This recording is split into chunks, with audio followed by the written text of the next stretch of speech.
Yesterday, the Welsh Government were the first to update and implement new home education guidance. Now, many of you in the public may read this and think, well, what's the issue? It sounds quite promising. It actually sounds quite beneficial for the children. However, the finer details and the overall big picture are being missed here. I do recommend watching my vlog on the history of education, and I will attach the TikTok version in this video. However, you can find this on the other channels I have too. Overall, when we combine this with the other changes that have recently been implemented, especially those over the last 3 years, it paints a very alarming picture, especially when you dissect the Welsh document. Now, the Welsh schools have changed and updated their curriculum. It's actually quite a promising one when you compare it to others in the UK, such as England's, which is atrocious. It has a very autonomous, outdoor learning, child-led approach. Yet, despite this, you regularly find the officers over there have very limited experience on home education and child-led autonomous learning, and therefore, due to the lack of set guidance as to what they follow and use to deem a suitable education being so variable and down to themselves, it changes a lot and they don't tend to take that into consideration. After reading the Welsh document, there's only one way that I can truly look at this, and that is as in a drive for control, more influence over the lives of home educators, more influence and more access to the children, more access to their mind, especially if they're such a sponge at a young age. Home ed numbers are growing fast, very fast, and it's a generation of workarounds that they don't have their claws in. And you may home educate but not be based in Wales, you may live in England or Scotland. However, this does affect you, and it will have a ripple effect because those changes will also eventually be implemented here. If you want to get ahead of it in England and Scotland, we need to stand with Wales and fight this, because you can bet England and Scotland have similar plans to implement. The entire document can be found on the Welsh Government website, and I will include the link to that here. And I highly recommend that all home educators familiarise themselves with it. Section 4.21, for example, indicate that the officers should be able to meet with the child and have private conversations with them. It also implies that a refusal of these in-person meetings will be deemed immediately as providing an unsuitable education, and the failure to satisfy process will begin, and therefore soon after the return to school order process will begin. It does go into Gillick's competence as well, and therefore the rights of the child to actually decline this themselves, but also it's worth noting that that will still be taken as a failure to satisfy. There's a huge section on SEND guidance too, which is well worth reading because obviously our community does have a lot of SEND children in it. It also seems to imply that further access is required there, that unlimited access can even be requested there, considering it's going to go on an officer-to-officer basis, but it insists on the involvement of other governing bodies too. Like I said, there's a far bigger picture here when we connect all these dots.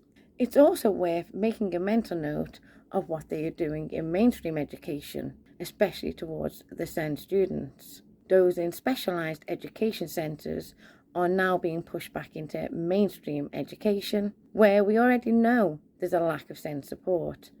On top of that, there's now this drive to get home educated children back into school, because that is what this is. When you read this document and you dissect it, it is basically a load of traps for parents to end up triggering these orders and pushing the children back into the school environment. And like I mentioned before, mainstream school numbers have been dropping across the country.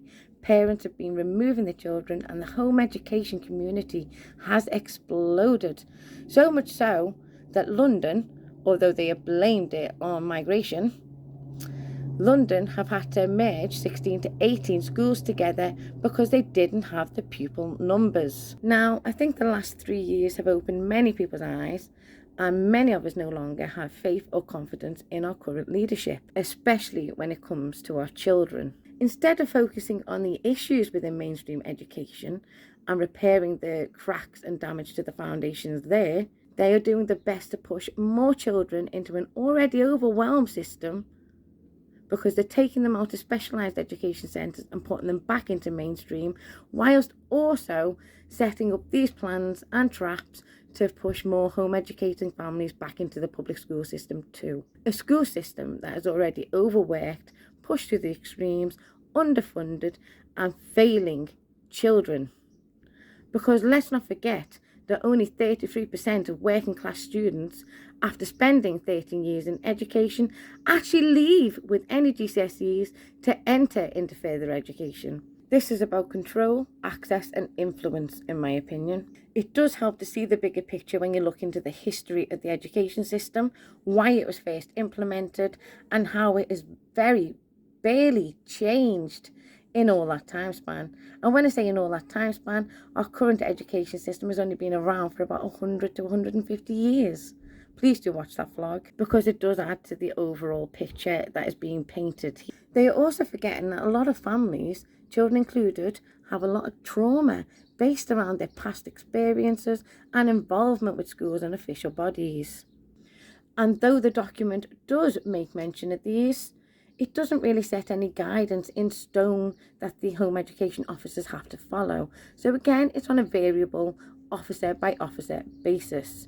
It's luck of the draw, essentially. When you read this document, it's clear to see that parents are being coerced and manipulated out of the freedom of choice.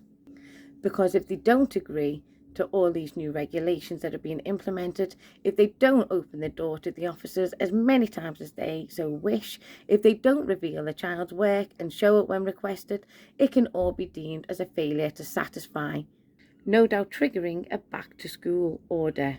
And every home educator needs to fight this. It may not affect you now, but it will do eventually, and we need to get ahead of this. We need to have a united front on this as UK citizens. It's not just about Wales, it's not just about England, it's not just about Scotland. It's about home educating in the UK and all the other countries that are part of the UK, obviously. And you may feel you have nothing to hide. I don't either. I pretty much publicise what we do here all the time. I am not worried. I know I am meeting the educational needs of my children. But it's the bigger picture here. It's the overstepping here. It's the foot in the door here. And it's the government wanting more access to our children here that I am talking about. We need to start seeing the bigger picture of where this is going. Across the board in society as well, not just in education. This is across the board in society. From digital currency to the 15-minute cities to everything. It is all the changes to our parental rights that were made over the last 3 years. You need to look into all of it, because it all paints a pretty bleak picture of where this is headed. And don't be fooled into thinking that Labour are going to be any better, because they are all two sides of the same coin. I keep being reminded of that poem, First They Came For, and obviously it was talking about during the war, but it is still very relevant to modern day times, so please do look it up. It does also touch on curriculum expectations. Well, not curriculum expectations, because they have kept a lot of the old wording. However, they do then go into more detail on other aspects of it. So again, it's worth reading that section. It states that home educators may use varying philosophies, may use varying curriculums, may not even follow curriculum at all, and may follow an autonomous child-led approach. So it does state all that, and it states that that is legal to do so. However, it then goes on further, where it goes into great detail and quotes some old dude from the past who was banging on about reading skills, math skills, English skills, and how that should be delivered in a home educating environment. And again, as I said further, it then implies that if you don't meet all that learning by rote implication, it could be seen as a failure to satisfy, depending on the officer you get, because, like I said before, no set guidance. Another section worth noting is section 4.34, and this is about the frequency of meetings that can be requested. And now again, you may read this and think, oh, that doesn't sound too bad, but let me remind you that there's no set guidance on what is seen as the relevant amount of meetings that can be requested. It goes on an officer by officer basis. So the officer can request as many as they personally deemed suitable. And again, may I remind you that a refusal to comply with these meetings will be seen as a failure to satisfy. And again, it's worth noting that most of these home ed officers have no experience of home education, no experience with the community, no experience in education at all. Like, most of them have never had any experience in delivering any form of education.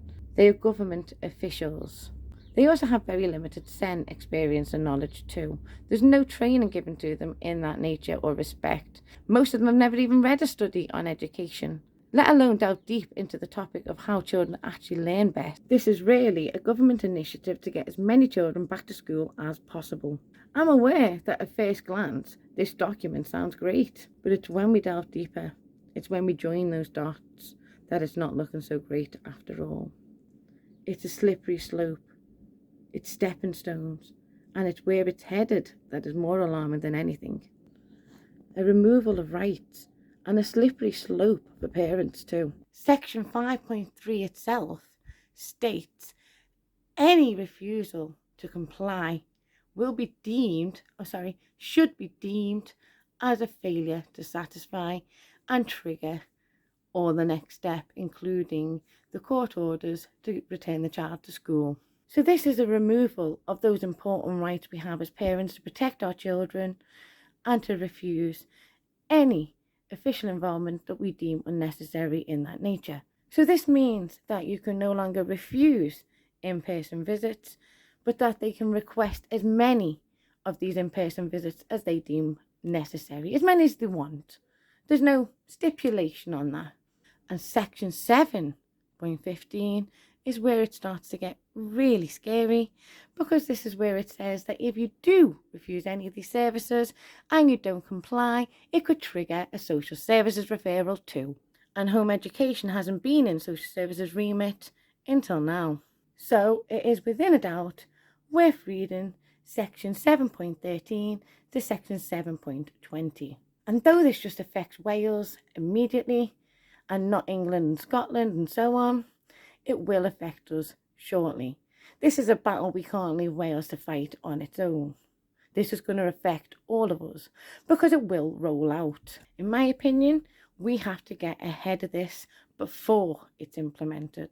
Like I said, I will include a link to the Welsh document online so you can find it.